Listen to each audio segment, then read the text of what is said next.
हैं।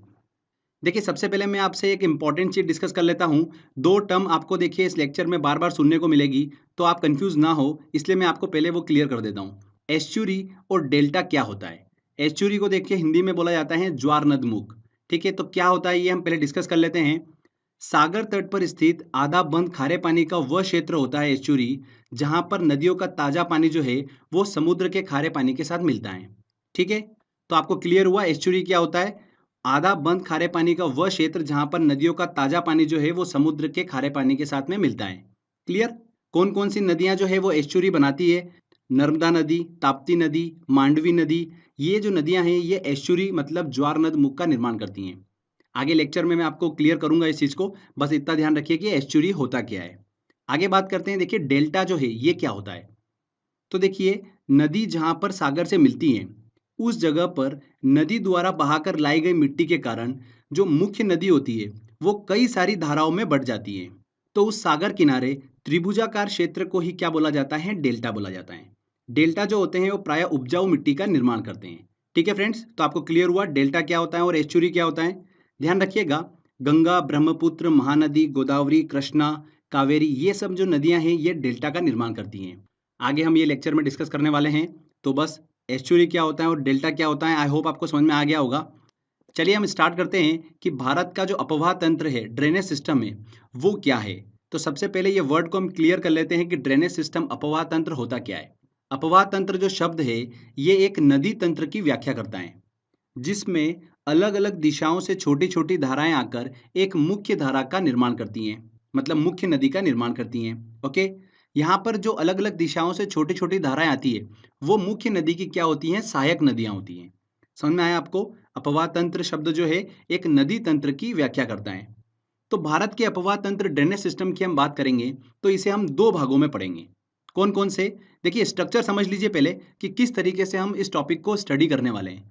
तो देखिए, दो भागों में हम इसको पढ़ने वाले हैं। एक है हिमालयी अपवाह तंत्र और प्रायद्वीपीय अपवाह तंत्र। हिमालयी अपवाह तंत्र में हम सिंधु नदी तंत्र, गंगा नदी तंत्र और ब्रह्मपुत्र नदी तंत्र की बात करेंगे। मतलब इसमें जो मुख्य नदी होगी वो कौन सी होगी? सिंधु नदी होगी, गंगा नदी होगी और ब्रह्मपुत्र नदी होगी। और इन मुख्य नदियों की बहुत सारी क्या होती है? सहायक नदियां होती है। तो वही हम इसमें डिस्कस करने वाले हैं।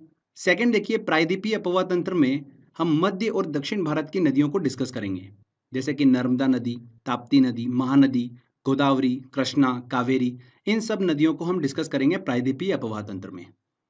और लास्ट में देखिए कुछ इंपॉर्टेंट नदियां मैं आपसे डिस्कस करूंगा जहां से एग्जाम में अक्सर क्वेश्चन पूछ लेते हैं।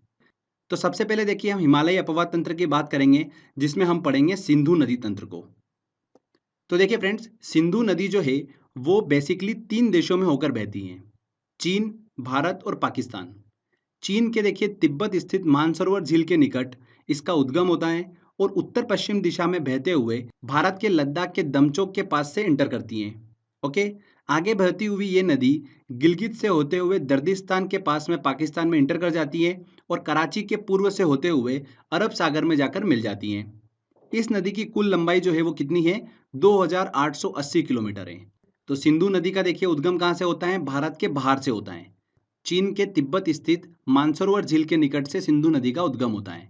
भारत होते हुए ये पाकिस्तान में इंटर करती हैं और अरब सागर में जाकर मिल जाती हैं।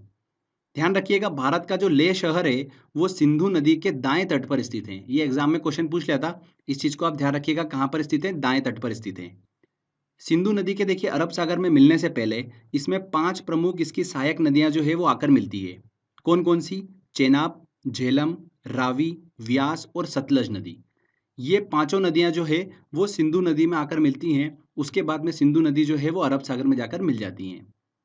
इसमें देखिए चेनाब और सतलज इसकी दो सबसे बड़ी सहायक नदियां हैं। चलिए एक एक करके समझ लेते हैं। चेनाब नदी की हम सबसे पहले बात करते हैं। ये सिंधु नदी की सबसे बड़ी सहायक नदी है। इसका उद्गम जो है वो हिमाचल प्रदेश के देखिए K12 लारा दर्रे से होता है। हिमाचल प्रदेश में इस नदी का निर्माण जो है वो दो नदियों से होता है, एक चंद्रा और भागा।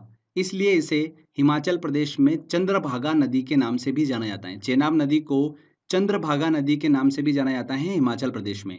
इंपॉर्टेंट है, क्वेश्चन पूछा जा सकता है यहाँ से, ध्यान रखिएगा। आगे बहती हुई ये नदी पाकिस्तान में जाकर सिंधु नदी से मिल जाती हैं। सिंधु नदी में मिलने से पहले इसमें झेलम, रावी, सतलज, व्यास नदी आकर मिलती हैं। किसमें? चेनाब नदी में। चलिए कौन सी नदी कहाँ पर मिलती है इस चीज को हम देख लेते हैं। सबसे पहले बात करते हैं झेलम नदी की। झेलम नदी का उद्गम जो है वो कश्मीर घाटी के बेरीनाग के निकट से होता है। ये नदी 170 किलोमीटर भारत पाकिस्तान सीमा का निर्माण करती हुई पाकिस्तान के जंग के निकट चेनाब नदी में आकर मिल जाती हैं। झेलम नदी कहाँ से उद्गम होता है? कश्मीर घाटी के बेरीनाग से इसका उद्गम होता है। इसके बाद देखिए रावी नदी की बात करते हैं तो ये नदी हिमाचल प्रदेश के रोहतांग दर्रे से निकलती है और कश्मीर पंजाब होते हुए पाकिस्तान के जंग के निकट चेनाब नदी में आकर मिल जाती हैं। क्लियर? इसके बाद देखिए सतलज नदी की बात करते हैं। ये नदी जो है तिब्बत के देखिए राक्षस ताल से निकलती हैं और सिंधु नदी के समानांतर बहती हुई हिमाचल प्रदेश में प्रवेश करती हैं। आगे पंजाब होते हुए पाकिस्तान के भावलपुर में चेनाब नदी में जाकर मिल जाती हैं। चेनाब नदी में मिलने से पहले इसमें व्यास नदी जो है वो आकर मिलती है। किसमें? सतलज नदी में। ध्यान रखिएगा सतलज नदी का जो उद्गम है वो भारत में नहीं होता है। कहाँ पर होता है? तिब्बत के मानसरोवर में होता है। ठीक है, तिब्बत के मानसरोवर स्थित राक्षस ताल से सतलज नदी जो है वो निकलती है। हमने जैसे कि बात करी कि व्यास नदी जो है वो सतलज नदी में आकर मिल जाती है, तो व्यास नदी को डिस्कस कर लेते हैं। व्यास नदी जो है वो रोहतांग दर्रे से निकलती हैं और व्यास नदी हिमाचल प्रदेश के कुल्लू घाटी में बहते हुए पंजाब के हरीके में सतलज नदी से आकर मिल जाती हैं। ओके फ्रेंड्स, हरीके क्षेत्र में जो व्यास और सतलज नदी का संगम होता है वहीं से देश की सबसे लंबी नहर जो है इंदिरा गांधी नहर वो निकलती है।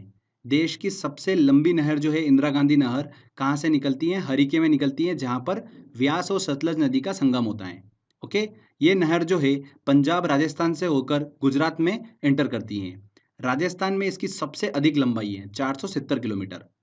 तो ये चीज़ आपको पता होना चाहिए। साथ ही ध्यान रखिएगा फ्रेंड्स, पाकिस्तान के जैसा कि मैंने आपको बताया कि भावलपुर में सतलज नदी जो है वो चेनाब नदी से मिलती हैं। तब ये चेनाब से मिलने के बाद में पंचनद नदी का निर्माण करती है। मतलब इस पॉइंट पर पांचों नदियां जो है वो एक हो जाती हैं। झेलम, रावी, सतलज, व्यास और चेनाब, ये पांचों नदियां एक होकर आगे बढ़ती हैं, इसीलिए इसे पंचनद नदी का नाम दिया गया है। मतलब सिंधु नदी में मिलने से पहले 45 किलोमीटर तक ये पांचों नदियां एक होकर आगे बढ़ती हैं। ठीक है, तो पंचनद नदी किसे बोला गया है ये आपको क्लियर हो गया होगा, इस चीज को ध्यान रखिएगा। अब देखिए फ्रेंड्स, दिमाग में एक बात आती है कि सिंधु, चेनाब, झेलम, रावी, सतलज और व्यास नदी जो है ये सारी नदियां भारत में होते हुए बहती हैं, उसके बाद में पाकिस्तान में एंटर करती हैं। तो भारत अगर पूरी तरह से इन नदियों को रोक ले तो पाकिस्तान के पास तो पानी कैसे पहुंचेगा? तो इसको ध्यान में रखकर एक सिंधु जल समझौता हुआ था 1960 में पानी के वितरण के लिए। तो ये चीज़ भी आपको पता होना चाहिए, इसलिए ध्यान से सुनिएगा। 1960 में भारत और पाकिस्तान के बीच में एक संधि हुई थी, सिंधु जल संधि। इस संधि के अनुसार 3 पूर्वी नदियों का कंट्रोल जो है वो किसे दिया गया? भारत को दिया गया, व्यास, रावी और सतलज नदी का। ठीक है, और 3 पश्चिमी नदियां जो थी सिंधु, चेनाब और झेलम, इन तीनों पश्चिमी नदियों का कंट्रोल किसे दिया गया? पाकिस्तान को दिया गया। तो ये थी सिंधु जल संधि। इस चीज को आप ध्यान रखिएगा, 1960 में हुई थी। किस नदी का कंट्रोल किस देश को दिया गया है ये आपको पता होना चाहिए। व्यास, रावी और सतलज नदी का भारत को दिया गया, सिंधु, चेनाब और झेलम का कंट्रोल दिया गया पाकिस्तान को। तो ये हमने अच्छे से पूरा डिस्कस करा सिंधु नदी तंत्र। आई होप आपको समझ में आया होगा। ठीक है, यहाँ पर जो मुख्य धारा थी वो कौन सी थी? सिंधु नदी थी। उसकी बहुत सारी सहायक नदियाँ थी, झेलम, रावी, सतलज, व्यास और चेनाब, ये उसकी सहायक नदियाँ थी जो हमने अच्छे से डिस्कस कराएं। चलिए आगे हम बात करते हैं अब गंगा नदी तंत्र की। इंपॉर्टेंट है, यहाँ से बहुत क्वेश्चन एग्जाम में पूछे जाते हैं, तो ध्यान से सुनिएगा।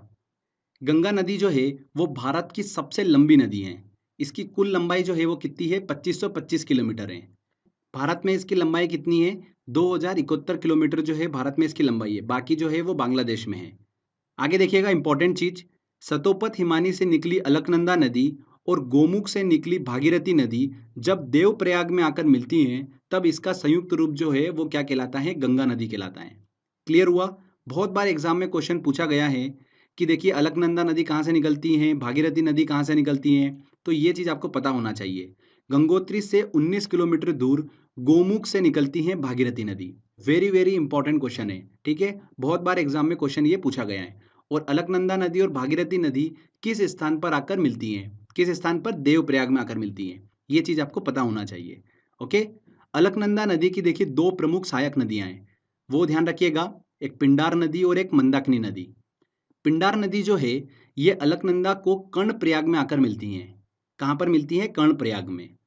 और मंदाकिनी नदी जो है ये अलकनंदा को रुद्रप्रयाग में आकर मिलती है। कहाँ पर? रुद्रप्रयाग में।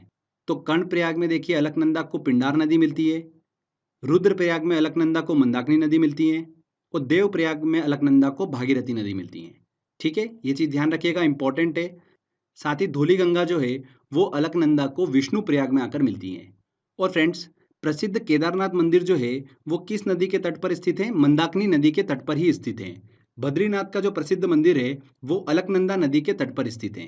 तो दोनों ये प्रसिद्ध मंदिर जो है वो किस नदी के तट पर स्थित है ये आपको पता होना चाहिए। मंदाकिनी नदी के तट पर स्थित केदारनाथ मंदिर और अलकनंदा नदी के तट पर स्थित बद्रीनाथ मंदिर। क्लियर हुआ? उत्तराखंड से देखिए निकली गंगा उत्तर प्रदेश बिहार होते हुए पश्चिम बंगाल तक बहती हैं। पश्चिम बंगाल के फरक्का पर ये दो धाराओं में बढ़ जाती हैं, हुगली नदी और मुख्य धारा भागीरथी में। ये भागीरथी नदी जो है ये बांग्लादेश में मुख्य धारा के रूप में प्रवेश करती हैं, जहां पर इसे पद्मा के नाम से जाना जाता है। गंगा नदी को बांग्लादेश में पद्मा के नाम से जाना जाता है। ठीक है, इंपॉर्टेंट क्वेश्चन है। आगे बहती हुई ये पद्मा ब्रह्मपुत्र, जिसे बांग्लादेश में जमुना बोला जाता है, उससे मिल जाती है। और गंगा और जमुना का संयुक्त रूप जो कि ब्रह्मपुत्र नदी है उसका संयुक्त रूप क्या कहलाता है? मेघना कहलाता है। और बंगाल की खाड़ी में मेघना के रूप में ये नदी जो है जाकर मिल जाती है। ठीक है फ्रेंड्स, इस चीज़ को ध्यान रखिएगा, मेघना के फॉर्म में ये बंगाल की खाड़ी में मिलती हैं। क्लियर? अब देखिए गंगा नदी की बहुत सारी सहायक नदियां हैं। गंगा नदी तंत्र जो है उसमें देखिए बहुत सारी इसकी सहायक नदियां हैं। कौन कौन सी? यमुना नदी, कोसी, सोन, गोमती, दामोदर, घाघरा जिसे सरयू नदी कहते हैं, गंडक और रामगंगा नदी। ये सब नदियां जो है गंगा नदी की सहायक नदियां हैं। और बहुत सारी सहायक नदियों की भी अपनी सहायक नदियां हैं, उन सभी को हम अच्छे से डिस्कस करने वाले हैं। तो सबसे पहले हम स्टार्ट करते हैं यमुना नदी से। देखिए गंगा की सबसे बड़ी सहायक नदी अगर कोई सी है तो वो कौन सी है? यमुना नदी है, जो कि उत्तराखंड के बंदरपुर चोटी पर स्थित यमुनोत्री हिमानी से निकलती हैं। कहाँ से निकलती है? ध्यान रखिएगा, उत्तराखंड के बंदरपुर चोटी से निकलती हैं। ये नदी उत्तराखंड से हरियाणा और दिल्ली उत्तर प्रदेश से बहते हुए प्रयागराज इलाहाबाद में गंगा नदी से जाकर मिल जाती हैं। कहाँ पर मिलती है यमुना नदी गंगा से? इलाहाबाद मतलब प्रयागराज में आकर मिलती हैं। यमुना नदी का प्राचीन नाम ध्यान रखिएगा, कालिंदी नदी है। क्या नाम है? कालिंदी नदी। अभी देखिए 1-2 साल पहले ये क्वेश्चन पूछ लिया था रेलवे में, तो इस चीज़ को ध्यान रखिएगा। यमुना नदी जो है इसका भी देखिए एक अपने आप में अपवाह तंत्र है, मतलब इसमें बहुत सारी सहायक नदियाँ आकर मिलती है यमुना में। उसमें देखिए कौन कौन सी? चंबल नदी, बेतवा नदी, केन नदी, ये नदियाँ जो है यमुना नदी में आकर मिलती हैं। अब देखिए इनको भी हम डिस्कस कर लेते हैं क्योंकि क्वेश्चन यहाँ से भी बनता है। तो चंबल नदी की सबसे पहले बात करते हैं। ये नदी देखिए मध्य प्रदेश के इंदौर स्थित महू क्षेत्र के जानापाव पर्वत से निकलती हैं। कहाँ से निकलती है? इंदौर से देखिए मध्य प्रदेश से निकलती हैं और उत्तर मध्य भाग में बहते हुए ये नदी राजस्थान से होकर उत्तर प्रदेश के इटावा में यमुना नदी से आकर मिल जाती हैं। कौन सी? चंबल नदी। इस नदी की देखिए लंबाई कितनी है? कुल 965 किलोमीटर है। इसके बाद देखिए बेतवा नदी मध्य प्रदेश के भोपाल से निकलती हैं, जो उत्तर पूर्वी दिशा में बहते हुए उत्तर प्रदेश के हमीरपुर में यमुना नदी से आकर मिल जाती हैं। बेतवा नदी भी मध्य प्रदेश से निकलती हैं। ध्यान रखिएगा, एक प्रसिद्ध स्थान सांची जो है वो बेतवा नदी के किनारे पर ही स्थित है। सांची में कई बौद्ध स्मारक हैं। सांची का स्तूप जो है वो अशोक ने 3री शताब्दी ईसा पूर्व में बनाया था। तो सांची जो है वो बेतवा नदी के किनारे पर ही स्थित है। तो ये चीज़ ध्यान रखिएगा, यमुना नदी की हमने डिस्कस करी। देखिए चंबल नदी और बेतवा नदी इसकी सहायक नदियाँ हैं। साथ ही केन नदी जो है वो भी यमुना नदी की सहायक नदी हैं। इसके बाद देखिए गंगा नदी की अगली हम देखिए सहायक नदी की बात करते हैं, जो कि है कोसी नदी। कोसी नदी जो है ये नेपाल में हिमालय से निकलती हैं और आगे बढ़ते हुए बिहार में प्रवेश करती हैं। ये नदी प्राय अपना मार्ग जो है बदलने के कारण चर्चा में रहती है। इसमें आने वाली बाढ़ से बिहार में मैक्सिमम टाइम पर तबाही जो है वो देखने को मिलती है। इसलिए इस नदी को बिहार का शोक भी कहा जाता है। बिहार का शोक किसे कहा जाता है? कोसी नदी को कहा जाता है। और अपने मार्ग परिवर्तन करने की वजह से बहुत ज़्यादा चर्चा में रहती है कोसी नदी। ये नदी बिहार के कटिहार में गंगा नदी से आकर मिल जाती हैं। तो कोसी नदी को हमने डिस्कस करा, ध्यान रखिएगा। इसके बाद बात करते हैं देखिए दामोदर नदी की, जो कि गंगा नदी की सहायक नदी है। झारखंड के देखिए छोटा नागपुर पठार से निकलती हैं और पश्चिम में बहते हुए ये हुगली नदी में जाकर मिल जाती हैं। जो हमने बात करी थी कि फरक्का में गंगा नदी जो है वो दो धाराओं में बढ़ जाती हैं, एक हुगली और एक मुख्य धारा भागीरथी में। तो देखिए हुगली नदी में आकर कौन सी नदी मिलती है? दामोदर नदी जो है वो आकर मिलती है। इस नदी में देखिए अचानक आने वाली बाढ़ के कारण इसे बंगाल का अभिशाप भी कहा जाता है। किसे कहा जाता है बंगाल का अभिशाप? दामोदर नदी को कहा जाता है। ध्यान रखिएगा, प्रदूषण के कारण इस नदी को जैविक मरुस्थल के नाम से भी जाना जाता है। एग्जाम में क्वेश्चन पूछा गया था ये, किस नदी को जैविक मरुस्थल के नाम से जाना जाता है? तो ध्यान रखिएगा, दामोदर नदी को जैविक मरुस्थल के नाम से जाना जाता है। इसके बाद देखिए गंगा नदी की अगली सहायक नदी की बात करते हैं, गोमती नदी। ये भी इंपॉर्टेंट है।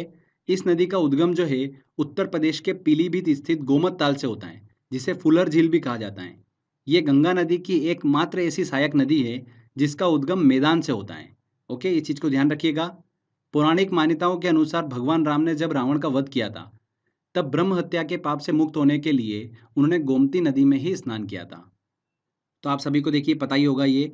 तो गोमती नदी ध्यान रखिएगा, बस इतना, गंगा नदी की एकमात्र सहायक नदी जिसका उद्गम मैदान से होता है।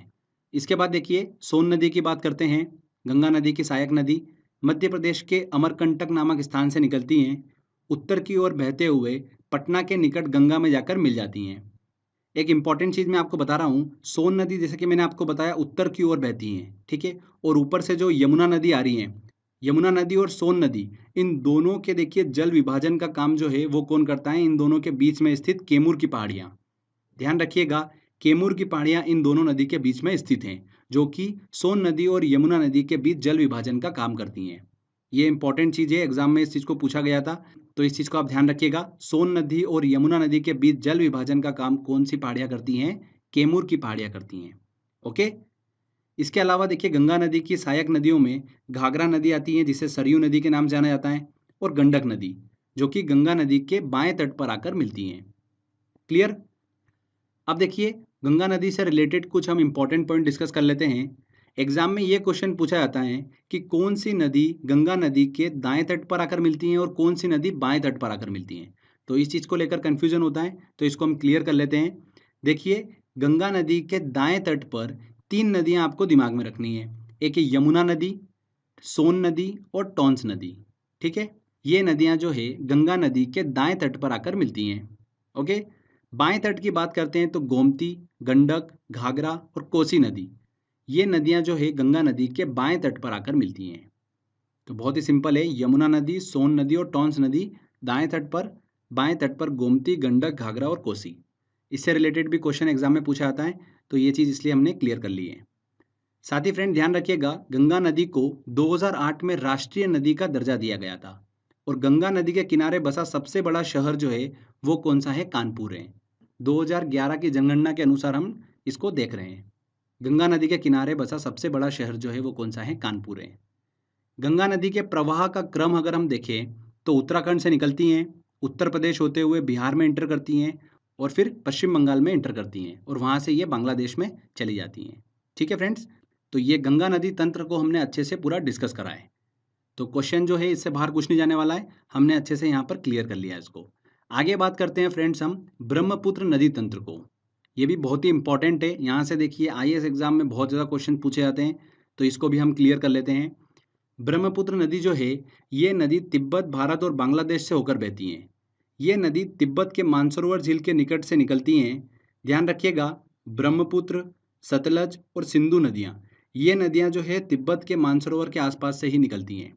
ठीक है, तिब्बत से निकलने वाली इस नदी को तिब्बत में यरलुंग जंगबो के नाम से जाना जाता है। किस नाम से जाना जाता है? यरलुंग जंगबो के नाम से जाना जाता है। साथ ही इसे तिब्बत में सांगपो के नाम से भी जाना जाता है।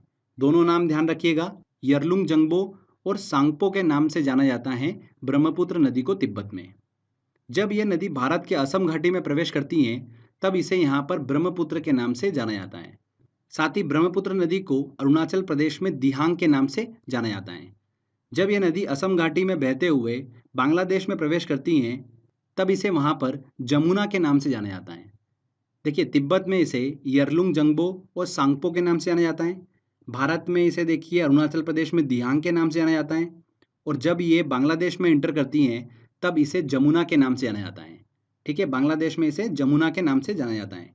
बांग्लादेश में देखिए ये नदी जो है गंगा नदी मतलब पद्मा नदी के साथ में मिल जाती हैं, और गंगा ब्रह्मपुत्र संयुक्त रूप से मेघना के नाम से आगे बढ़ती हैं, और विश्व का सबसे बड़ा नदी डेल्टा जो है सुंदरवन डेल्टा का निर्माण करते हुए बंगाल की खाड़ी में जाकर मिल जाती हैं। ठीक है फ्रेंड्स, वेरी वेरी इंपॉर्टेंट है। विश्व का सबसे बड़ा नदी डेल्टा जो है कौन निर्माण करती हैं? गंगा और ब्रह्मपुत्र नदी करती हैं, जिसे सुंदरवन डेल्टा कहते हैं।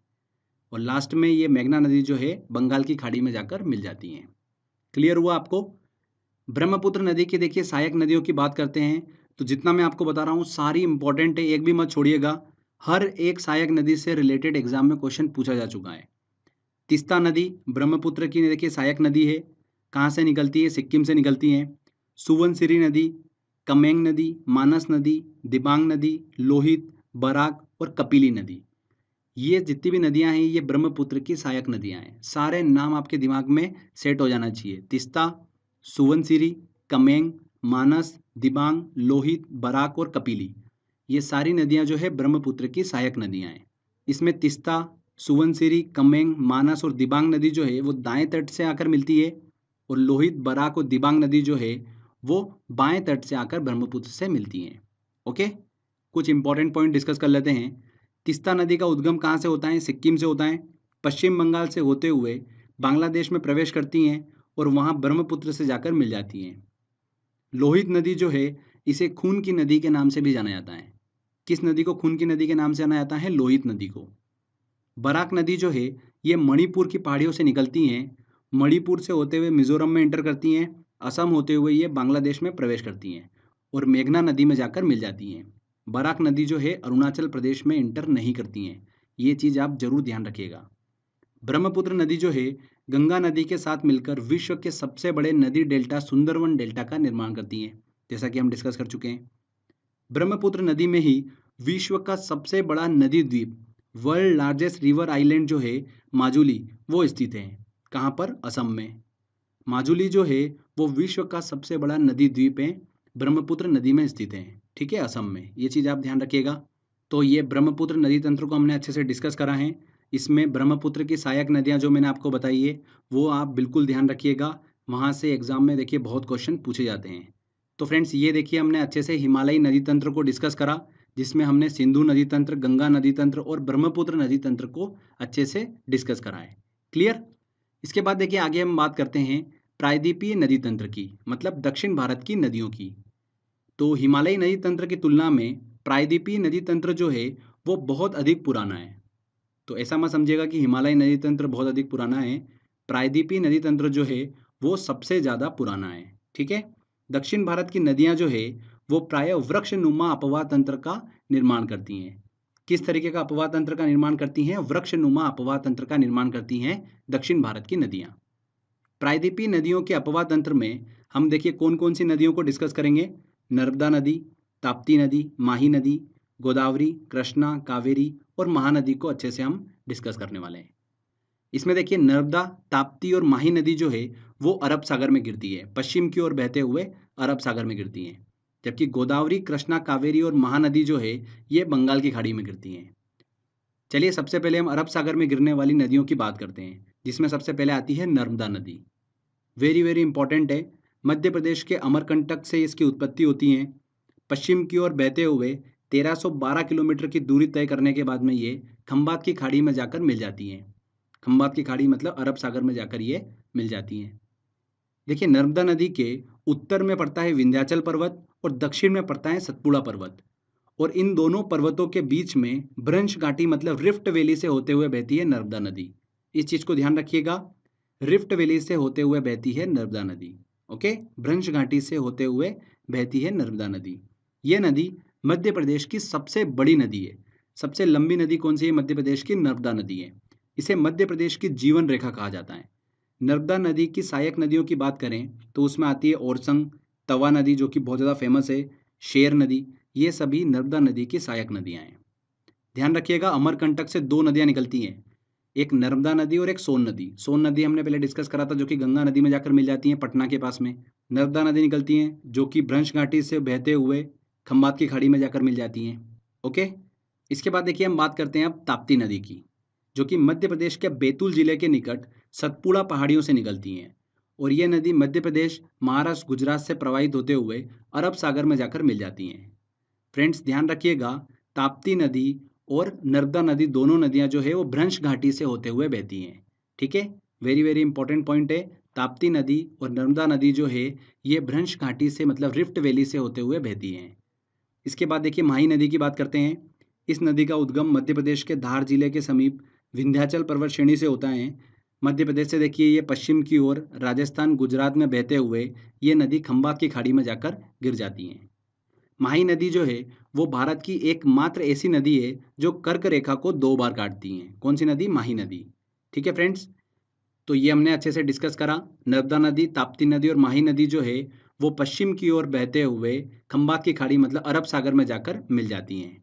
इसमें ध्यान रखिएगा, ताप्ती नदी और नर्मदा नदी जो है वो रिफ्ट वैली मतलब भ्रंश घाटी से होते हुए बहती हैं। और स्टार्टिंग में हमने डिस्कस करा था कि ताप्ती नदी और नर्मदा नदी जो है वो एस्चुरी का निर्माण करती हैं। जब ये समुद्र से मिलती है वहाँ पर एस्चुरी का निर्माण करती हैं। कौन सी नदी? ताप्ती नदी और नर्मदा नदी। साथ ही ध्यान रखिएगा, गोवा में बहने वाली मंडोवी नदी जिसे मांडवी नदी कहते हैं वो भी एस्चुरी का निर्माण करती हैं। Okay, very very important point है ये, इस चीज़ को ध्यान रखिएगा। नर्मदा नदी, ताप्ती नदी एस्चुरी का निर्माण करती हैं। आगे अब देखिए पूर्व की ओर बहने वाली नदियों की बात करते हैं। उसमें सबसे पहले हम डिस्कस करेंगे गोदावरी नदी। बहुत ही इंपॉर्टेंट है। इस नदी की कुल लंबाई कितनी है? 1465 किलोमीटर है। ये प्रायद्वीपीय भारत की सबसे लंबी नदी है। ध्यान रखिएगा वर्ड को, प्रायद्वीपीय भारत की सबसे लंबी नदी कौन सी है? गोदावरी नदी। भारत की सबसे लंबी नदी पूछा जाता है तो गंगा नदी है। ठीक है, वर्ड को आप ध्यान रखिएगा। ये नदी जो है महाराष्ट्र के नासिक जिले के त्र्यंबकेश्वर से निकलती हैं और दक्षिण पूर्व की ओर बहते हुए बंगाल की खाड़ी में जाकर गिर जाती हैं। ध्यान रखिएगा, गोदावरी नदी की सहायक नदियों की बात करें, क्योंकि गोदावरी नदी का भी अपना एक अपवाह तंत्र है, तो इसकी सहायक नदियां हैं कौन कौन सी? पेनगंगा, इंद्रावती और प्रणहिता। इंद्रावती बहुत ही इंपॉर्टेंट है, ये तो आपके दिमाग में फिट हो जाना चाहिए कि गोदावरी नदी की देखिए सहायक नदी इंद्रावती। तो पेनगंगा, इंद्रावती और प्रणहिता ये गोदावरी नदी की सहायक नदियां हैं। यहाँ से देखिए एग्जाम में क्वेश्चन पूछा गया था, आईएएस एग्जाम में क्वेश्चन पूछा गया था यहाँ पर 2015 में। तो क्लियर हुआ। आगे बात करते हैं फ्रेंड्स कृष्णा नदी की। कृष्णा नदी जो है वो प्रायद्वीपीय भारत की दूसरी सबसे बड़ी नदी है। इसका उद्गम जो है महाराष्ट्र के महाबलेश्वर के पास से होता है। कृष्णा नदी जो है महाराष्ट्र से होते हुए कर्नाटक, तेलंगाना और आंध्र प्रदेश से बहते हुए बंगाल की खाड़ी में जाकर गिर जाती हैं। कृष्णा नदी की प्रमुख सहायक नदियों की बात करें तो उसमें तुंगभद्रा, भीमा और कोयना नदी है।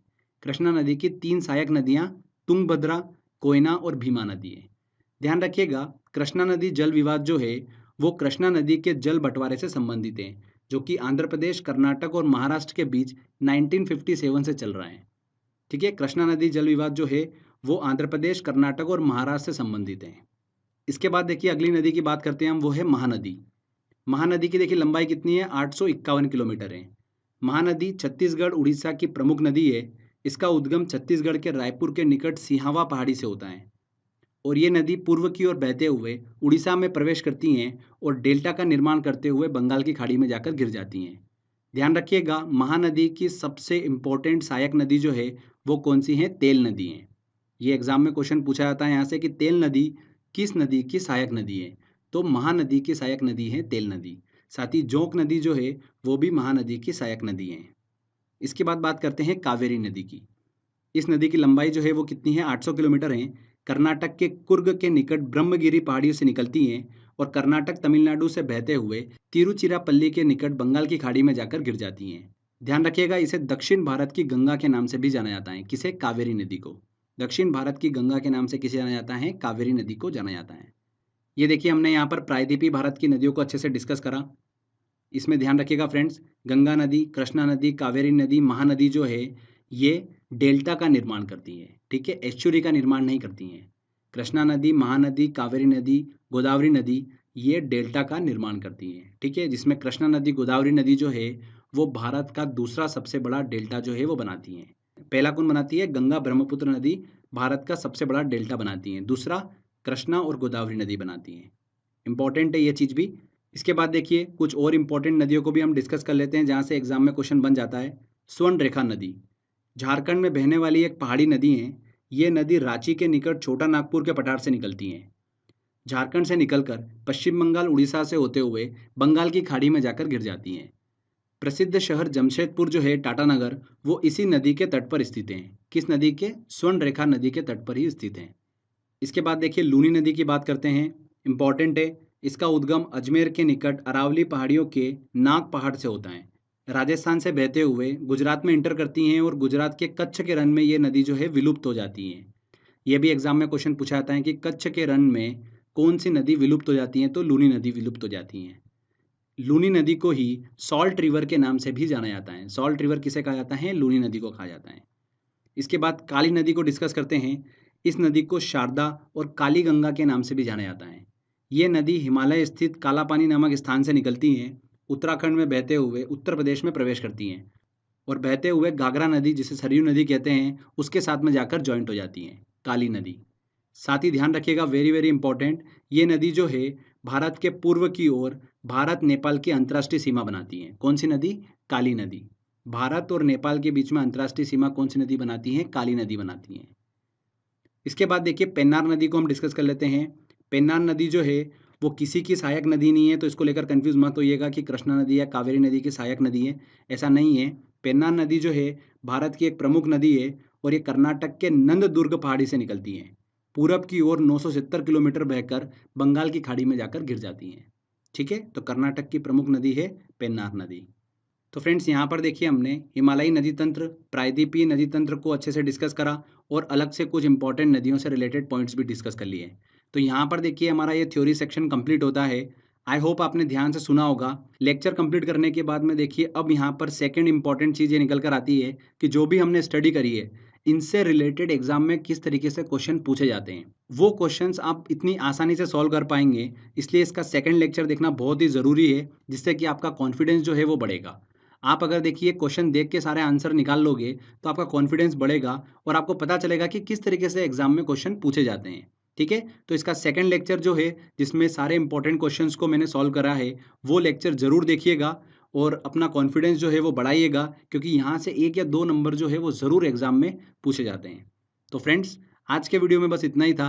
आई होप आपको ये वीडियो काफ़ी पसंद आया होगा। अगर अच्छा लगा है तो प्लीज़ वीडियो को लाइक करिएगा, शेयर करिएगा और कमेंट करके ज़रूर बताइएगा कि वीडियो कैसा लगा। अगर आपने अभी तक चैनल को सब्सक्राइब नहीं करा है तो सब्सक्राइब भी कर लीजिए, क्योंकि इस तरीके के बेनिफिशियल वीडियो जब भी मैं अपलोड करूँगा आपको उसका बेनिफिट मिलता रहेगा। तो फ्रेंड्स मिलते हैं अगले वीडियो में। जय हिंद, जय भारत।